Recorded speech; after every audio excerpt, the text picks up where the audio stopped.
এবার মহেশতলার দিকে নজর রাখবো। 40 বছর পর বাড়িতে ফিরল বিদ্যুৎ, নয় অসহায় পরিবারের পাশে কাউন্সিলর। মহেশতলার 35 নম্বর ওয়ার্ডের কাউন্সিলরের উদ্যোগ। আমার সঙ্গে সমীর রয়েছে, সমীরের সঙ্গে কথা বলবো। সমীর, এই 9 পরিবারে এতদিন কারেন্ট ছিল না কেন? 40 বছর ধরে তাদের কারেন্ট ছিল না, কি কারণ? এই যে 40 বছর ধরে কারেন্ট ছিল না, এদের যেহেতু আর্থিক অবস্থা অনটন আছে, সেই আর্থিক কারণে এরা বিদ্যুৎ নিতে পারছিল না। কিন্তু পাশের পাড়া থেকে বিদ্যুৎ নিত, কিন্তু বিদ্যুৎ যখন তখন ওরা কেটে দিত, কিছু পয়সা নিত, তারপরে কেটে দিত। তারপরে এই যে দীর্ঘদিন অনটনের কারণে যে ওখানকার 34 নম্বর ওয়ার্ডের কাউন্সিলর গোপাল সাহাকে জানায়। গোপাল সাহার সঙ্গে সঙ্গে বেশ কিছুদিন কথা বলার পরে তারপরে এমপির কাছে, এমপি সংসদ আছে যে অভিষেক ব্যানার্জি, তাকে জানায় এবং তার পিএকে জানায়। তখন জানার পরে দ্রুত গতিতে বেশ কিছুদিনের মধ্যেই ওই বিদ্যুৎ লাগানো 9টা বাড়িতে বিদ্যুৎ লাগায় এবং গোপাল সাহাকে ধন্যবাদ জানায় এবং অভিষেককে ধন্যবাদ জানায়। বেশ, নিউজ 18কে আমাদের ধন্যবাদ যে নিউজ 18 প্রত্যেকবারই আমাদের এই যে বিদ্যুৎগুলো আমরা সংযোগ দিই, তারপরে নিউজে দেখানোর পরে আরও অনেক লোক আমাদের কাছে যোগাযোগ করে। যতদিন বাড়ি করেছিল তবে থেকে তাদের বিদ্যুৎ নেই। আমরা আমাদের সাংসদ অভিষেক বন্দ্যোপাধ্যায়কে জানাই ব্যাপারটা এবং তার অফিস থেকে সমস্ত ডিটেলস নিয়ে এবং সিএসসিকে বলা হয়, তারপরে ওদের বাড়ির বিল দেওয়া হয়। বিল পেমেন্ট হওয়ার পরে আজকে ওদের বাড়িতে বিদ্যুৎ সংযোগ হচ্ছে। মজে গিয়েছিল খাল, জলের অভাবে বন্ধ হতে বসেছিল কৃষিকাজ। হাওড়ার আমতায় সেই খালি সংস্কার করল কৃষি ও সেচ দফতর। এর জন্য খরচ হয়েছে 75 লক্ষ টাকা। দেখুন।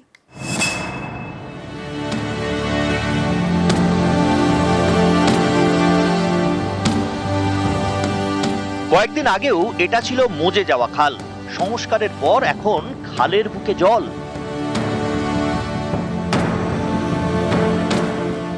হাওড়ার আমতা 2 নম্বর ব্লক, এখানকার খালনা এবং পশ্চিম খালনার মধ্যে রয়েছে খাল।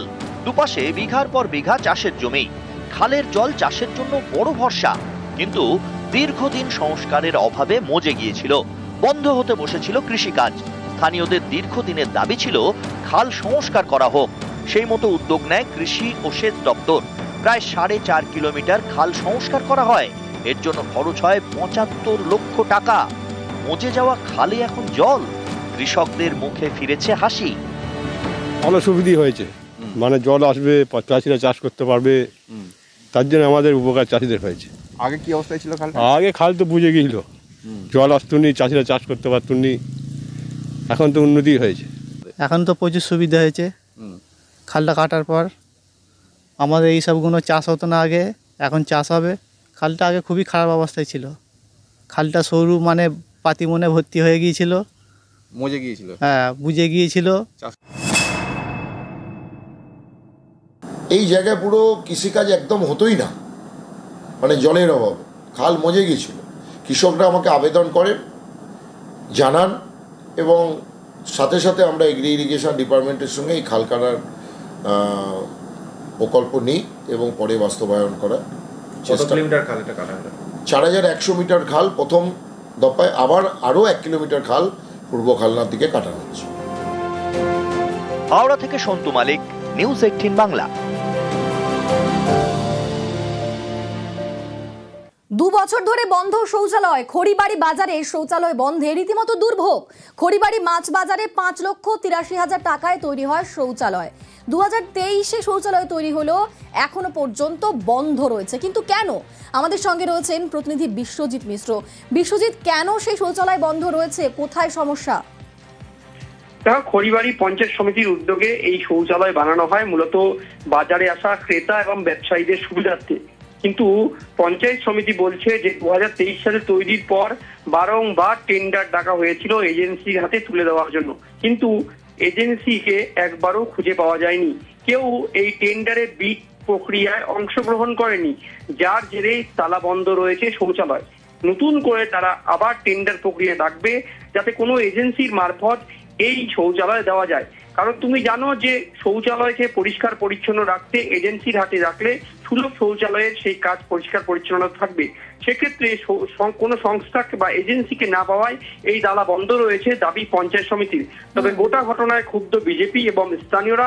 তারা বলছে যে শৌচালয় 5 লক্ষর উপর টাকায় তৈরি হয়েছে, তা বন্ধ হয়ে রয়েছে, কোথাও কোনো গাফিলতির অভাব রয়েছে, যার জেরে এই সমস্যা।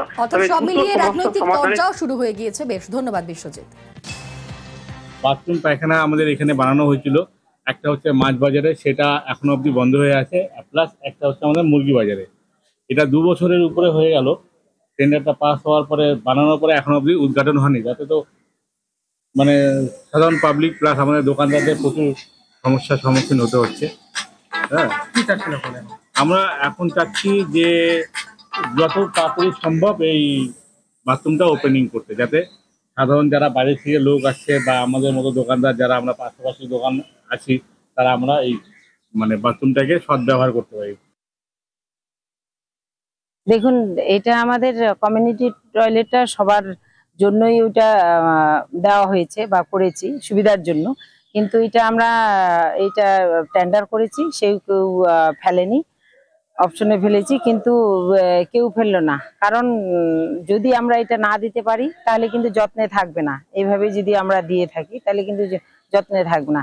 আমরা দ্রুত গতিতে এটা আবার চেষ্টা করব, দেওয়ার চেষ্টা যেন এটা হয়ে থাকে, মানুষ যেন পরিষেবা পায়। বর্তমান শাসক দল তৃণমূল, এনারা শুধু কাজের যে পরিমাপ সেটা শুধু বাড়িয়ে গেছেন, কিন্তু কাজের যে ইমপ্লিমেন্ট কিভাবে হবে সেটা নিয়ে তারা ব্যস্ত না। এরা দুর্নীতি নিয়ে ব্যস্ত। তা না হলে সেই কাজটা আদৌ মানুষ সুবিধা পাচ্ছে কি পাচ্ছে না সেটা নিয়ে তাদের কোনো লক্ষ্য নেই। ঢিল ছোড়া দূরত্ব আপনাদের পঞ্চায়েত সমিতি এবং থানা, পঞ্চায়েত প্রধান অফিস সব আছে, কিন্তু এখনো 1.5 বছর ধরে ঝুলে আছে সেই তালা। তাহলে বুঝতে হবে যে কাজের যে গতি কি হলো না হলো তাদের কোনো সমস্যা নেই, শুধু দুর্নীতিতে ভরা এখন খড়িবাড়ি ব্লক চলছে। একই পরিবারে 3 বাংলার বাড়ি, অভিযোগ পঞ্চায়েত সদস্যর বিরুদ্ধে। এক পরিবারের 3 বাংলার বাড়ি প্রকল্পের টাকা পঞ্চায়েত সদস্যর স্ত্রী ছেলের নামেও বাংলার বাড়ি। আমাদের সঙ্গে রয়েছেন প্রতিনিধি জিয়াউল। জিয়াউল, একই পরিবারের 3 বাংলার বাড়ি প্রকল্পের টাকা বরাদ্দ হয় কিভাবে? বিডিওর অনুমোদন ছিল? প্রশাসন কি পুরো বিষয়টা জানতো? দেখো, একটি নয় 50 সদস্যের পরিবারের এসে 3টি বাংলার আবাসের বাড়ি, অর্থাৎ 3টি প্রকল্পের টাকা কিন্তু তারা ইতিমধ্যেই পেয়ে গেছেন, ঘরের কাজ শুরু করেছেন।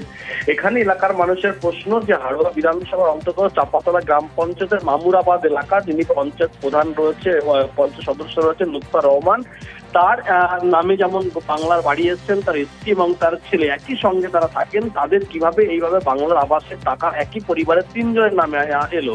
কিন্তু এলাকার মানুষের অভিযোগ যে বারংবার অনেকে ত্রিপলের বাড়ি, ভাঙা বাড়ি, কিন্তু তারা আবেদন করেও পাননি, এমনটা অভিযোগ। একাধিকবার কিন্তু পঞ্চায়েত সমিতি, বিডিও এবং মুখ্যমন্ত্রী দপ্তরে একাধিকবার অভিযোগ করেছেন এলাকার মানুষজন যে যারা পাবার যোগ্য তারা পাচ্ছে না, কিন্তু যারা পাবার যোগ্য নয়, পাকা বাড়ি রয়েছে, তারা কিভাবে বাংলার আবাস যোজনার ঘর পাচ্ছেন। এবং সব থেকে বড় কথা, 50 সদস্য নিজের ক্ষমতা বলে এই 3টি আবাসের ঘর তিনি একা নিয়েছেন। ফলে এলাকার মানুষের মধ্যে একটা ক্ষোভ জমছে। ইতিমধ্যে কিন্তু প্রশাসন আশ্বস্ত করেছেন যে অভিযোগ তদন্ত করে দেখা হবে, কিন্তু যেভাবে বাংলার আবাসের বাড়ি একই পরিবারের 3 জন পেলেন, ইতিমধ্যে এই প্রশ্ন উঠতে শুরু করেছে।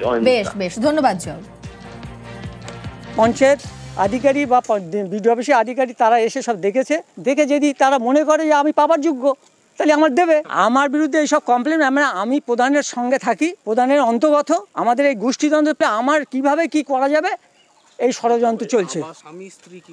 না, স্বামী স্ত্রী কি করে ফেলে এটা তো আমরা বলতে পারিনি। তাও আমার বিডিওর সঙ্গে কথা হয়েছে, রিটার্ন দিয়ে দেবো, 100 বার দিয়ে দেবো। ছেলেটা যদি পাওয়ার যোগ্য তারা পাবে না তো পাবে না। যোগ্য বলেই কি টাকা পেয়েছে? হ্যাঁ, যোগ্য বলেই টাকা পেয়েছে।